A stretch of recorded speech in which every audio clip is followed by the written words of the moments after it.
জয় হিন্দ বন্ধুসকল, welcome back my YouTube channel মিথুনাৰ ব্লগছ। পুনৰ নতুন ভিডিঅ'লৈ আপোনালোক সকলোকে স্বাগতম জনাইছোঁ। বন্ধুসকল, কি হ'ল? হাৰি গ'লা? নাম নাহিলে? কাটঅফত নাম নাহিলে? একো নাই ব্ৰ, একো নাই, বুজিছা? একো নাই।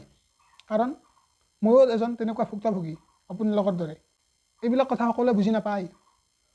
যিজনে সেই ফিল্ডত গৈ কিনে গেলা বোকা বৰষুণ ৰানিং কৰে ৩২০০ মিটাৰ আৰু ১৬০০ মিটাৰ, ছোৱালীসকলৰ ১৬০০ মিটাৰ, ল'ৰাসকলৰ ৩২০০ মিটাৰ, তো তেওঁলোকেহে এই অনুভৱটো বুজি পাব। এইখিনি কথা সকলোৱে বুজি নাপায়। তোমাৰ আৰু মোৰ দৰে মানুহে বুজি পাব, বুজি পাইছেনে? আৰু যিসকলে অলৰেডি ভুক্তভোগী হৈ গৈছে তেওঁলোকেহে বুজি পাব, বুজি পাইছেনে? ইয়াতে সকলোৱে বুজি নাপায়। আৰে ভাই, মানুহে ক'বই, কোৱা মানুহে ক'বই ভাই, তুমি কেৱল তোমাৰ নিজৰ কামত ফ'কাছ কৰা, ঠিক আছে? তুমি যিটো সপোন, তোমাৰ যিটো এম, তুমি সেই এমটোত নিজে ফ'কাছ কৰা, সেই মানুহজনে তোমাক আজি নিজে ক'ব, বুজি পাইছেনে? তো তেনেকুৱা নিচিনা কথা। মানে মই এইখিনি কথা ক'ব মোৰ মন নাছিলে, কিন্তু উপায় নাই, বাধ্যত পৰি কিনে ক'বলৈ বাধ্য হ'লোঁ।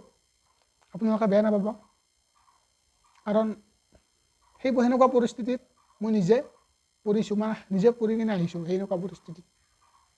তো কেনেকুৱা লাগে তেতিয়া সেইখিনি সময়ত, তো মই গম পাওঁ, মানে বুজি পাওঁ কথাটো কিমান সঁচা কিমান মিছা। আপোনালোকে কমেণ্ট কৰি জনাবচোন। আৰু আপোনাৰ লগতো এনেকুৱা হৈছে নেকি? মোৰ নিচিনা আপোনাৰ লগতো এনেকুৱা হৈছে নেকি? কমেণ্ট কৰি জনাব। জয় হিন্দ।